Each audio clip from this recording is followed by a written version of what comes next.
नमस्कार प्रेक्षकांनो, आज आपण बघणार आहोत ठरलं तर मग मालिकेच्या 11 जुलैच्या भागामध्ये अर्जुन सायलीकडे बघतो आणि सर्वजण उठून लगेच तिला आईस्क्रीम खाऊ घालण्यासाठी येतं. प्रेक्षकांनो, अक्षरशः म्हणजे आईस्क्रीम खायचं नुसतं निमित्त असतं, पण तिला ते पूर्ण भरून टाकताय. आणि असं अस्मिता तिला म्हणते, काय गं विसरली का लहानपणाचं?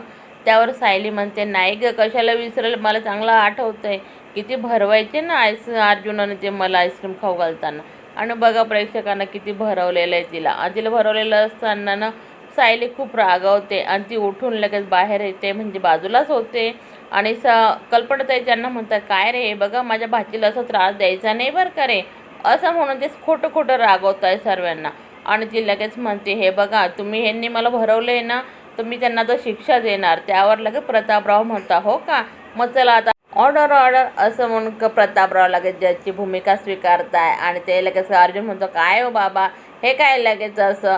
आणि मग अर्जुन म्हणतो, मग साक्षीदार कोण राहणार का सायली? त्यावर सायली लगेच म्हणते, कल्पना सुभेदार आणि प्रतिमा किल्लेदार हे दोघीजणी माझ्याकडनं साक्षीदार म्हणून राहतील. त्यात लगेच विमलताई मध्येच बोलायला सुरुवात करताय, हो हो आम्ही बघितलं आहे सायलीताईंना सर्वजण आईस्क्रीम लावताना. त्यावर लगेच अर्जुन ते म्हणतात, काय हो, तुम्हाला थोडी विचारलं, तुम्ही थोडी साक्षीदार आहे. त्यावर सायली लगेच म्हणते, असं कसं काय, ते मी ठरवणार ना कोण साक्षीदार आहे असं म्हणून.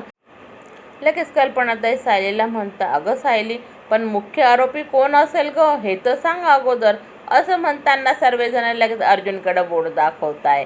हो हो, मुख्य आरोपी ना अर्जुनच असणार आहे. यावर प्रतिमा आत्या म्हणता, अरे हे असं कसं काय, काही पण काय काही नाही बरं का, तसं नाही, आज सर्वजणांनी भरवलं आहे ना. पण लगेच सायली म्हणते, नाही मी शिक्षा देणार. त्यावर लगेच अर्जुनला उठक बसकची शिक्षा द्यायला सुरुवात केली प्रेक्षकांना. आणि अक्षरशः त्या पण 100 बरं का.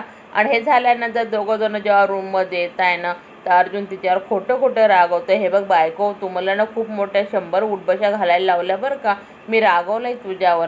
लगेच सायली म्हणते, हो. आणि सचिन जे हवालदार असते ना, ती प्रियाला मदत करते जेलमध्ये असताना, तिला गाडीमध्ये घेऊन आलेला आहे. आणि तिला म्हणतो, हे बघ, इथून पुढं सुद्धा तू आम्हाला अशीच मदत करायची, तुला काहीच कमी पडणार नाही. त्याच्यावर लगेच ती म्हणते, हो, मला जर माझा मोबदला भेटला तर मी काहीच कुठल्या ठिकाणी कमी पडू देणार नाही.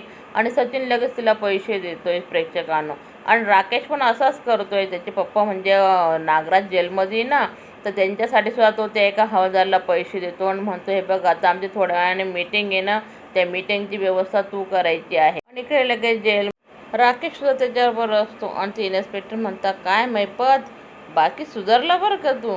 त्यावर लगेच मैपत म्हणतो, हो हो, तुम्ही ज्या 4 गोष्टी मला चांगल्या शिकवल्या होत्या ना साहेब, त्याचंच अनुकरण करतोय हो मी. माझा पण एक मित्र आता जेलमध्ये आहे ना, तर म्हटलं त्यालाही सांगू 2 गोष्टी, की बाबा तू पण आता हे सोडून दे सर्व, जे काय पहिलं घडलं असेल ते सोडून द्यायचं आणि चांगल्या मार्गावर चालायचं, म्हणजे आपलंही कल्याण होतं आणि जगाचंही होतं. आणि इकडं सचिन आणि प्रियाची मीटिंग सुरू झाली प्रेक्षकांनो.